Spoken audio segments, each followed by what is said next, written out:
Allah dengan iman, insya Allah akan timbul kesungguh-sungguhan kita cinta kepada Rasulullah SAW. Kalau kitanya orang tua sudah imannya kuat, orang tua, ibu bapak imannya sudah mantap, ajarkan tuh sama anak, ya, supaya dia cinta tuh sama anak, cinta sama Rasulullah, cinta sama Nabi. Kan ada sholawat Pak, sholawat yang khusus diajarkan kepada anak. Di dalamnya sholawat ini mengajarkan anak itu supaya cinta kepada Nabi akhir zaman. Salli wa sallim daiman al-amada, salli wa sallim daiman al-amada, wal ali wal ashab liman qad wada, wal ali wal ashab liman qad wada. Nah, bareng-bareng supaya kita berkah. Salli wal ali wal ashab liman qad wada, wal ali wal ashab liman qad wada. Itu sama anak. Karena sholawat tersebut isinya mengartikan bahwa anak supaya cinta dan kenal kepada nabinya dan rasulnya. Tapi yaktalifu hukmu bihtilatil azminah, sebab kondisi zamannya subahin edan-edanan, jauh dari ulama, dari ustaz, dari pondok pesantren. Anak umur 9 tahun bukan kenal sama ustaz, sama rasul, sama nabi, sama kiai, tapi mereka lebih kenal cenderung sama artis. Benar apa kagak? Di Bogor. Lah di Bogor, anak umur 9 tahun, lah pandai banget tuh, tahu dia paham nama-nama artis, bukan nama rasul yang dia sebutkan. Kalau itu kan nama rasul. Salli wa sallim daiman al-amada, salli wa sallim daiman al-amada, wal ali wal ashab liman qad wada, wal ali wal ashab liman qad wada. Tapi sama anak-anak zaman sekarang, anak modernnya diganti. Gimana sholawatnya? Salli wa salina dan idalaina, salli wa salina dan idalaina, Bang Roma Irama Imam Arifin, dari dia kandau Mbak Ayu Ting Ting. Kasih tepuk tangan. Terima kasih anak TK. Ya Allah. Bismillah. Tanamkan dengan iman, insya Allah M5, insya Allah diberantas. Amin ya Rabbal. Amin ya Rabbal. Ya, makanya awas Pak, karena kurangnya iman, kurangnya istiqomah kita melaksanakan ibadah, kurangnya ilmu Pak, maka gampang kita disusupi oleh aliran-aliran sesat. Bapak ingat Pak, ulama MUI Pusat mencatat aliran sesat di Jawa Barat, Jawa Tengah, dan Jawa Timur sudah lebih dari 150 aliran sesat. Ini Pak, kenapa bisa masuk ke daerah yang penuh dengan ustadz, ke daerah yang penuh dengan santri? Dikarenakan 3-in-1 tidak ada di dalam lubuk hati kita. Imannya tak ada, ilmu dengan ulama kita jauh, ibadah kita kagak pernah, maka gampang sedikit musuhnya agama menghancurkan dan mengobok-obok iman dan akidah kita. Pak, nih kita di generasi akhir punya musuh. Musuh kita bukan cuma hanya setan Pak. Kalau setan itu musuh jengkot, musuh bubuyutan. Nih Al-Quran kan mengatakan, Inna syaitana lakum aduwwun mubin.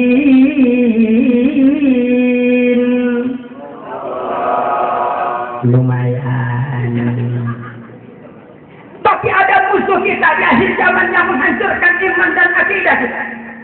Tengok ke belakang, 20 tahun abad yang silam Allah Subhanahu wa taala menginstruksikan di dalam Al-Qur'an, wahai umat Rasulullah, wahai umat Islam, ingat Anda punya musuh, bukan hanya setan yang jadi musuh Anda, tapi musuh yang paling parah yang akan menghancurkan iman dan akidah generasi muda.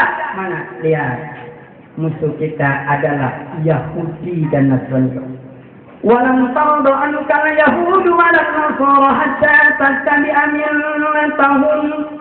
Walam tarda anka yahudu walan nasara hatta tattabi'a millatahum. Waspada. Kenapa orang anak kita kagak mau ke masjid? Karena sudah terobok-obok iman dan akidah oleh orang Yahudi dan Nasrani. Majlis taklim sepi, musola sepi, pasar. Amin. Bukti Pak. Ya Allah. Kita tanyakan Ustaz Kiai, apakah umat Islam Jawa Barat termasuk Jakarta itu sudah dihancurkan iman dan akidah oleh orang Yahudi? Saya punya bukti. Jangankan aset iman dan akidah, aset ekonomi pun sudah dikuasai oleh orang Yahudi dan Nasrani. Saya punya bukti nyata. Bambu Cina, pete Cina, pacar Cina, motor Yamaha, koalisi antara Cina dengan Jepang. Kata orang Jawa Arab, saya yang akan menandingi aset ekonomi orang Yahudi dan Nasrani. Alhamdulillah, orang Arab bikin pabrik motor, tapi kagak ada yang beli. Orang Jepang mah mereknya Yamaha, kalau orang Arab mah Yamahmud. Kagak ada yang beli. Benar apa benar? Dijajah kita Pak. Coba kita berpikir, Pak burung ya udah Allah. Bahkan sampai ada burung gereja, Pak. Ada burung musola nggak? Saya pengen tanya Bu, ada burung musola nggak? Ya Allah. Nih, tanpa 3-in-1, tanpa iman, tanpa ilmu, tanpa ibadah, maka akan gampang kita disusupi dan obok-obok iman dan akidah kita. Akhirnya Allah Subhanahu wa taala menurunkan musibah di negeri kita, menurunkan musibah di kampung kita. Kenapa? Karena bima kasabat aydin nas bisu'umi ma'asihim, bid'ah syar'i merebak di mana-mana, bid'ah lugawi jadi ajang pertikaian. Itu. Coba mana bid'ah syar'i? Akidatun takhalafat akidat Abi Mansur Al-Maturidi wa Abi Musa Al-Asy'ari. Wajar kalau Indonesia banyak musibah karena bid'ah syar'i sudah merebak di mana-mana, Pak. Orang Indonesia banyak yang ngaku-ngaku nabi bid'ah syar'i. Benar apa benar? Benar apa benar? Nabi Muhammad Sadek. Nah, ini Muhammad Sadek, maaf dekat kampung saya Pak. Apalagi dekat kampung Kori kita tadi. Nah, kalau naik ke atas itu cuma 15 menit. Ustadz. Dari kampung saya juga dekat, Masya Allah. Ya Muhammad Sadek. Tapi intang surullah dan surkum wa yusabit aqdamakum. Karena aparatnya di Bogor Pak cekatan Pak. Aparatnya gagah-gagah berani aparatnya. Alhamdulillah Muhammad Sadek ditumpas. Alhamdulillah. Ada kebanggaan tersendiri buat kita Jawa Barat. Orang luar negeri takut kepada aparat Jawa Barat. Orang manapun takut kepada polisi dan aparat yang ada di Indonesia. Kenapa? Karena aparat Indonesia-nya berani dan gagah-gagah. Nabi malaikat ditangkap di masuk penjara. Hebat apa enggak? Si Lia Edan, tahu Lia Edan? Tahu Lia Edan? Malaikat Jibril ditangkap sama polisi, dibawalah ke kantor polisi, diinterogasi, ditanya 10 menit, ya aus, dikasih seprit. Masa Jibril dengan seprit? Ya Allah. Kulit sakit. Setiap ada yang jatuh, pasti ada yang mungut. Setiap ada yang tuntas, pasti generasi yang datang pasti ada. Muhammad Sadeknya kagak ada, alhamdulillah. Pun lagi Nabi akhir zaman Muhammad Sutopo. Kebagusan Rame Muhammad Sutopo, Muhammad akhir zaman.